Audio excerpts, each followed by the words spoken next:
What's good, YouTube? I figured I'd change the intro up, make it more active. Also, my man said I need to start showing the merch we got. Fatherhood Never Stops. If you know a good father or you feel like a good mother and that message resonates with you, the link's down below. Anyway, again, what's good? This video is going to be about, hold on. There we go. Got to get the angle right. This video is going to be about 5 standards that every woman should have if she's serious about a relationship or finding real love, real healthy love. Now we're going to jump right into this list. The first standard she should have is that a man needs to be genuine, right? Now this sounds simple, but think about it. A lot of these guys, very, very charismatic, very, very upbeat, very, very funny, very, very flirtatious, very, very silly, very, very sarcastic, but they don't take anything serious. They don't consider anything anyone else says, especially if it's inconvenient, as seriously as it needs to be taken. Sometimes you're trying to have a serious conversation with a new, funny, flirty, charismatic guy, and you just feel like it's falling on deaf ears. You're with a comical genius. It's a great time, but he's not taking you seriously. Sometimes, for those of you who like men who are more rugged, who are more hardcore, who are more strong silent type or thuggy, that man won't break character to give you what you need in a conversation. You really don't know how he genuinely feels because he's so strong and silent that you can't have a genuine conversation with him. There's a time and place for being hard or being gangster or being goofy or being silly or being flirty, but that's not when you're trying to communicate something serious or something important. We've all known someone who we couldn't be serious with, who didn't really respect us, but they hid behind that personality trait. And a lot of times when a woman likes a guy, she spends so much time laughing at his dumbass jokes or respecting his gangster that she doesn't allow herself the space to think about what this looks like in the long term. She's just happy to be there, especially if he has options. Right now, men are being taught to dismiss a woman's thoughts, opinions, and emotions outside of the sexual ones. This is a huge theme, a very, very popular theme in the red pill community right now. A woman is only good for the hole she has to stick it in, right? This is a really popular thing. So you never get a genuine representation of who a man is or what he believes or what he feels or thinks because he's refusing to have the genuine back and forth. Stop taking this shit. Move on. The second standard that every woman needs to have is reciprocity. Too many of y'all are doing favors, performing duties, starting conversations, trying new things, and sharing emotions and everything in between to a man who really stays still while you move around him in circles trying to figure out how to grow a relationship. While you water this plant to death, he just stands there.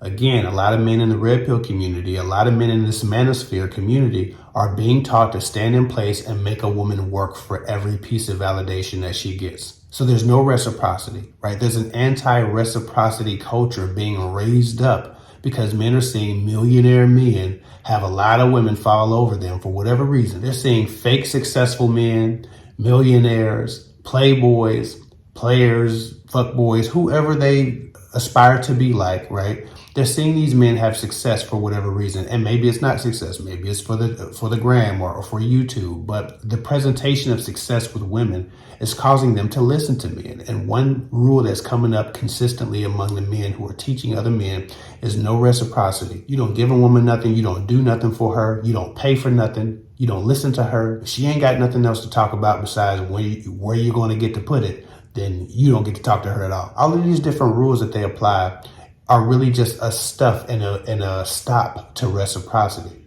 The fair, equal, and opposite energy exchange is a no-no for these men. So you must require it to avoid men who are going to put you in a one-sided relationship where they just become users of whatever you have to offer and serve them. Moving on, the third thing that a woman must require from a man is that he believe in relationships, that he believe in commitment. And if she wants marriage one day, that he believes in marriage. If a man doesn't believe in the covenant of marriage or he doesn't believe in taking on the burden of commitment, right? If he doesn't believe official relationships are appropriate or he doesn't believe in titles, why are you talking to him in the first place if that's what you want, right? You're out of alignment at that point. If your values and your morals and your principles put you in a place where you believe that a healthy relationship requires loyalty, commitment, and structure, then why are you dating men who don't believe the same thing, right? Please stop doing this. Literally half of my clients that want a relationship are dating men who don't like titles. It's ridiculous, right? So I don't even want to spend too much time on this. Just stop it. Date men, require men to believe in the same relationship structure you have a goal of attaining at some point. If they don't, if they need to be coerced, if they need to be convinced, if they're on the fence about whether or not those types of relationship structures are appropriate in healthy dynamics, then just move on. They're really just trying to tell you no. But sometimes people say, I don't know, when they really mean no. Anyway, with that said, the next standard a woman should have is he must take you on dates. Too many of you are liking these guys, investing these guys, and up under these guys that haven't even taken you on a date and really have a rule to refuse to take you on a date, but you don't know because you never asked for a date. You've never required a date. You've never told him, oh, if you want to be around me, we need to be doing this and so. Right? You haven't set a standard. And so you've just been getting house visits or making house visits even worse. Right? Traveling across the town to see him, traveling across the country to see a man who's never taking you out, who's taking you to his bedroom or to his couch and piped you down, watched some TV and kicked you out, right? A lot of y'all aren't even going on dates, but you think you're dating. You see the flaw in that thinking? If he starts from the very beginning just trying to kick it with you or vibe out or get a drink or hang out at your house, like, I understand the first date being like a coffee date, right? Getting familiar, seeing each other in person, figuring out if the vibe is right, if there's any sexual chemistry. I get that. That date one can be any random, stupid, free thing. But after that, there needs to be some kind of date. I don't really care about how creative he is or how much initiative he takes to plan. That is not my concern. Maybe I'm just a guy, so I don't understand how important it is, but I don't give a damn about that. But he needs to be willing to take you on a date, right? Women aren't even getting to creative because they're not finding willing, right? So let's just get to willing to take a woman on a date, to engage with her, willing to spend non-sexual time with a woman by sitting across from a dinner table or going to a movie or going to a show, a comedy show or something. Let's just get to willing, right? If a guy is not willing to take you on a date, and you know if he's not willing because after the first free thing that you do, he's like, yeah, you want to come over? If a guy starts that come over shit before you've sat across from him at a dinner table or gone somewhere in public with him where some money was exchanged to a business or a service, until you've done something out in public like that, you have no business making any house calls or visiting a man or buying him anything or cooking him anything or doing anything sexual with him or sending him any anything sexual on your phone. Like, you have no business trying to engage with a man and move forward with a man who has not taken you on a date. Again, I believe the first date can be free. Let's just do a temperature check. But after that, it needs to be real dates. It shows intention. It shows the willingness to invest energy without the need for instant gratification. It shows that he'll spend time around you and non-sexual energy can be exchanged without him feeling like he's wasted his time, because a lot of men are being told, don't waste your time. Don't take women on dates. Don't do non-sexual stuff. No non-sexual time. Men are being taught a lot of these things, and so they're implementing them. And slowly but surely, women are getting used to not going on a date before they go to a man's bedroom. Women are getting used to men not spending a non-sexual time with them and immediately trying to jump on them and try to make out from the minute they see them. They think, oh my God, we just had so much chemistry. There was just so much passion. When really, he was like, listen, she got about 5 or 6 minutes before we kiss her. If she ain't willing, if she ain't down, if she won't give me a kiss, if she won't do this and so